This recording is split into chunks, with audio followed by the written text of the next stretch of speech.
Bismillahirrahmanirrahim. Assalamualaikum warahmatullahi wabarakatuh. Alhamdulillah saya masih belum belum hilang. Dan emang gak hilang nih senangnya ada di rumah yang seperti ini. Pohon, rumput, Masya Allah. Berkah Pak Sekjen. Saya kalau boleh bawa pulang pohon yang sudah 50 tahun ini, saya gali. Saya Pak Maskur, saya senang sama yang namanya pohon. Senang. Alhamdulillah Ibu Jimli, saya bisa hadir di tengah-tengah Bapak Ibu orang tua kami semua dari ISD, dari Al-Azhar, Pak Ahmad Mangkabarani dan semuanya. Mari kita baca basmalah. Bismillahirrahmanirrahim. Yang paling menyenangkan buat saya adalah saya punya Allah. Yang paling menyenangkan buat kita umat manusia adalah kita semua punya Allah.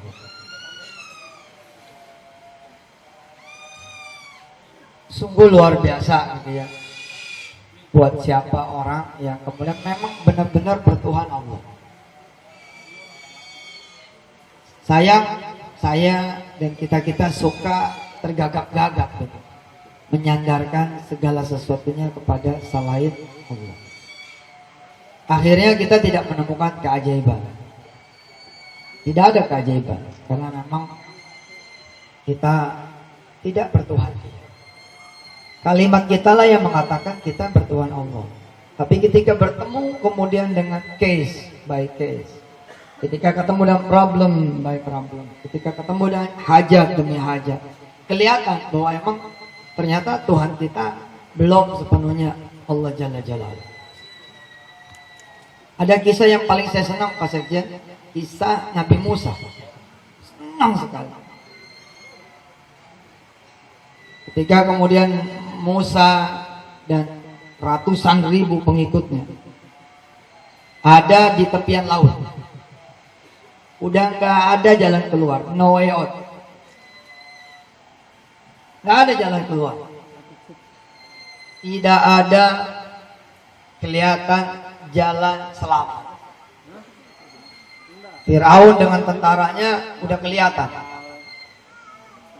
Pak Wasekjen, Pak Heri, Al-Quran menggambarkan di dalam surah Asy-Syu'ara, falamma taro al-jam'an, dua kelompok besar ini sudah ketemu, sudah saling melihat.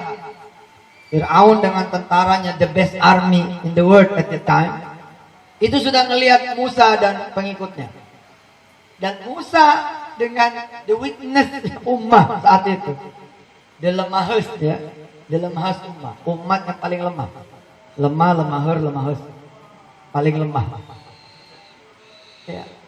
Itu sudah melihat Fir'aun, udah saling lihat-lihatan, udah dekat. Pada saat itu kaumnya Nabi Musa berkata kepada Musa, qala ashabu Musa, inna lamudrakun. Kita pasti ketangkep. Kita pasti kena.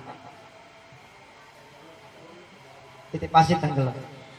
Kita pasti celaka. Mikirnya tuh yang jelek-jelek itu. Dan ini kemudian kita temukan di kehidupan kita sendiri. Ketika akal kita kemudian monting, kita menjadi punya kalimat pengikuti Musa, innalah mughraqun. Tapi kemudian Nabi Musa berdiri sebagai seorang leader, pemimpin, imam, nabi, rasul. Beliau bilang apa? Kalla, gak bakalan kita ketangkep, gak bakalan kita kena, gak bakalan kita celaka, gak bakalan. Kata pengikutnya Musa, gak bakalan gimana? Gak lihat ya Musa, di depan di laut, mau jalan kemana kita? Belakang ini Fir'aun udah tambah dekat. Musa bilang, kalian itu tidak melihat Allah. Yang kalian lihat hanya ketakutan kalian, hitung-hitungan matematis kalian, keadaan kalian, kemampuan kalian, sekeliling kalian, jika nggak kelihatan itu Allah. Sedangkan Nabi Musa mengatakan apa? Kalla, nggak bakalan. Kenapa? Inna ma'iyya rabbi sayahdi.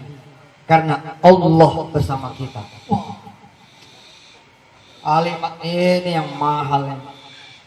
Kalimat ini yang mahal. Sampai kemudian solusi 1, 2, 3, 4, 5 ditutup oleh Allah lah. Baru kemudian manusia terpaksa beriman. Makanya saya nggak kaget kalau banyak orang kemudian dibiarkan sama Allah, ya berguguran seluruh harapannya, berguguran itu. Pada saat itu udah nggak ada. Ini yang sering disebut oleh Pak Ari, kita nolkan dulu. Kalau kita bisa ngenolin, udah bisa la ilaha, baru muncul illallah itu kelihatan. Betul itu. Di zaman sekarang ini suami istri kalau masih ada mobil, ketika kemudian anaknya bilang sama suami istri itu yang merupakan ayah dan ibunya, ayah, bagaimana kuliah saya ini? Sudah beres, nanti ayah jual mobil. Tidak dia sebut Allah. Tidak dia sebut Allah. Kalau masih ada motor, dia akan sebut motor. Kalau masih ada saudara yang punya duit, dia masih akan sebut paman, bibi, saudara yang punya duit. Kalau masih ada teman, masih bisa pinjam, dia sebut selain Allah. Kapan dia menyebut Allah? It's the last time. Kita sebagai anggota besar Hizmi diajarkan untuk menyebut Allah duluan.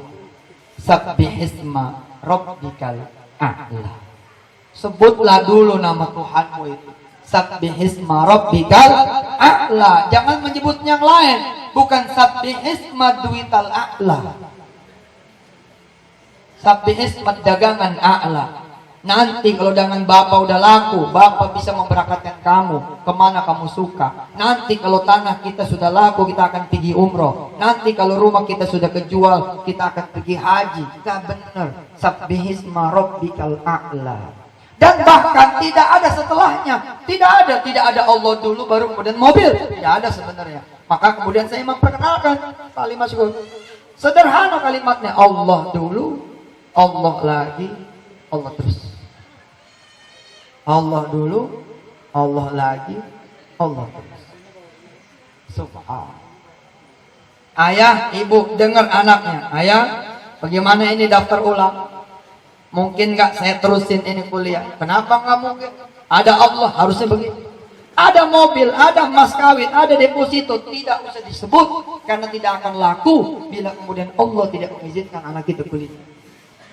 Bagaimana ini biaya kita menikah? Gak ada judulnya, gak ada judul biaya Allah.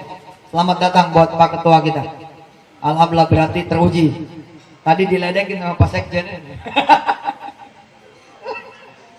Kata Pak Sekjen, ini kalau gak bisa tembus kemacetan berarti amal solehnya diragukan.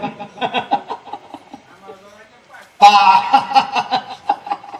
teruji berarti. Alhamdulillah. Tadi diledek katanya. Lancar nggak lancar ya tergantung amal soleh. Maka kata Pak Sekjen tadi, kita uji hari ini amal solehnya Pak Ketua. Ternyata Pak, ibu udah mikir nih, waduh suami saya nggak soleh nih. Saya teruskan ya, kebanyakan di antara kita, apalagi kalau masih ada Tuhan yang lain, Masya Allah, Allah itu emang nggak kesebut, betul nggak kesebut itu.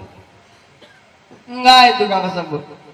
Terakhir nanti kalau kita sudah gak punya apa-apa, orang yang terakhir misalnya gini, kita pikir kalau kita datang ke adik kita, sedangkan adik kita itu kita yang kuliahin, lalu kemudian dia kita yang nikahkan, dan dia pula yang kita berikan uang untuk modal dia bangun usaha, dan kemudian dia jadi pengusaha besar.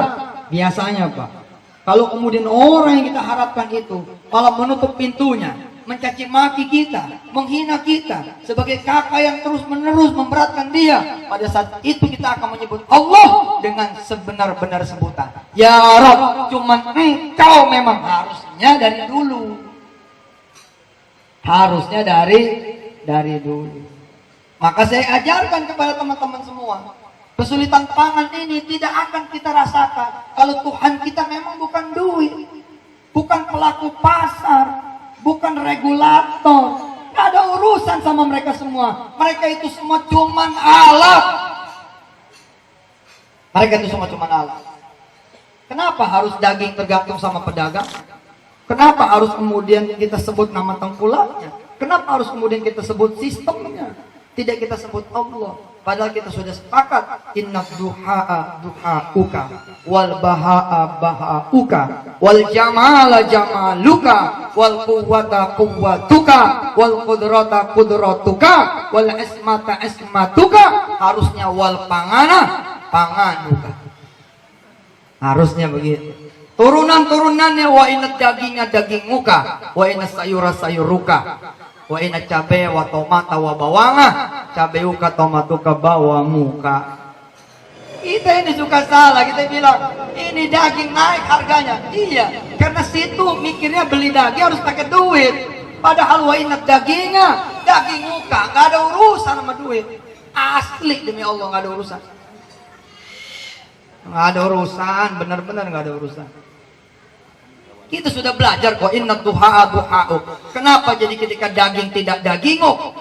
Kenapa kemudian ikan tidak ikanuk? Kenapa kemudian bumbu tidak bumbu? Kenapa kemudian mobil harus leasing? Padahal wa inna mobila mobiluka. Mercia BMW, Merciuka BMW, kijanga kijanguka. Mau apa Pajaroa Pajarouka? Semua milik Allah. Kenapa kemudian kita mintanya sama leasing? Kenapa kita bergantung sama uang DP kita? Keajaiban di sana. Yang ada keajaiban Allah Subhanahu wa ta'ala. Saya ajarkan ibu-ibu, saya ajarkan pemirsa semua. Ayo buktikan kebenaran ini. Punya Allah, minta sama Allah, nggak kepake duit, nggak kepake. Saya sudah membuktikan. Di usia saya muda ini saya sudah membuktikan dengan izin Allah dan saya tidak mau mundur lagi ke belakang. Semua apa-apa harus duit, tidak ada urusan. Semua adalah Allah. Ah itu kan ustadz. Loh memang saya langsung jadi ustadz apa dulunya? Saya justru itu marah jadi orang miskin. Betul, emang enak jadi orang miskin, nggak enak. Saya mau beli sate padang saja harus nabung, nggak bener saya bilang. Ini nggak bener ini. Saya bilang sama istri saya, sudah kita sholat duha, kita minta sama Allah. Nanti malam kita makan sate padang, kita minta sama Allah. Lillahi ma fis samawati wa ma fil ardh. Semua ini milik Allah. Kita minta sama Allah. Keren. Minta sama Allah aja. Minta sama Allah aja. Ada cerita kecil dari seorang ibu, dengan izin Allah saya cerita. Dia sadar benar ya, kenapa ngarepin cincin dari suami? Benar Ustaz itu. Wa inna cincinuka ya. Kita benar loh Pak, jarang loh kita sholat terus ngomong sama Allah begini, ya Allah betul ini cincin milikmu ya Allah. Kalau betul kau lihat tanganku, kau lihat jari jemariku ya Allah. Sematkanlah satu cincin di tanganku ya Allah. Saya bilang kepada ibu-ibu pemirsa di seluruh tanah air, jalan. Tunjuk cincin yang mana yang kamu mau, tunjuk.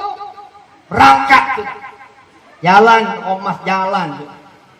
Jalan itu Omas. Ini cincin berapa gram? Begini. 5 gram. Boleh saya lihat? Boleh. Hasil lihat, pasang, cedek, tunjukkan ke Allah. Lihat, ya Rabb, pantas tidak?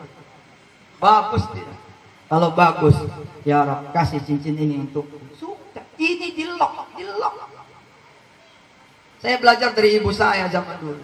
Ketika saya punya masalah, saya bawa sertifikat orang untuk kemudian saya gadaikan kepada orang lain. Sertifikat ini bukan punya saya, punya orang. Orang itu cuma bilang kalau kamu memang dapat duit nanti bagi 2 sama aku. Saya bawalah kemudian sertifikat ini. Tapi ya Rob, sertifikat ini kemudian jatuh ke tangan orang yang nagih. Gak kuasa saya menahan, sertifikat ini pindah tangan. Saya lapor sama ibu saya. Bu, doain saya ini susah banget ya Allah, ketiban tangkai. Sekarang sertifikat orang lagi nambah. Ibu saya bilang, anterin ibu ke rumah dia. Saya bilang, mau ngapain ibu ke rumah dia? Ibu mau ngomong. Saya bilang, jangan. Nanti saya malu. Apa kata ibu saya? Emang ibu mau ngomong sama dia? Ibu mau ngomong sama Allah? Allah yang udah ngambil sertifikat ini. Wa inna sertifikatuka. Oh keren. Hebat. Saya jadi saksi itu. Bagaimana kemudian ibu saya berdoa Pak, sertifikat itu dipulangin Pak. Masih Pak Samsul. Alhamdulillah. Masalah. Saya dulu Pak Husni pengen beli ruko di Jakarta Timur buat kampus saya. Saya dapat izin oleh Allah Subhanahu wa taala menyelenggarakan S1. Ibu saya almarhumah dengar saya pengen beli ruko. Dia bilang, "Ayo antar ibu ke ruko itu." Sampai di ruko itu, ibu saya ini almarhumah bilang sama saya, kumpulin siapa yang bisa dikumpulin. Satpam, tukang bangunan, anak-anak yang lewat, ojek-ojek, tukang-tukang dagang, kumpulin. Kita berdoa, ini tempat, wa inna gedungu kadin. Gedung ini punya Allah. Canggih. Udah azan betulin? Udah azan? Alhamdulillah. Singkat cerita, kita berdoa mudah-mudahan puasa ini kita diterima Allah Subhanahu wa taala. Pokoknya apa-apa ada Allah. Kita minta sama Allah dan jangan sempat lagi kita bergantung kepada selain Allah. Hadanallahu wa iyyakum ajma'in. Assalamualaikum warahmatullahi taala wabarakatuh.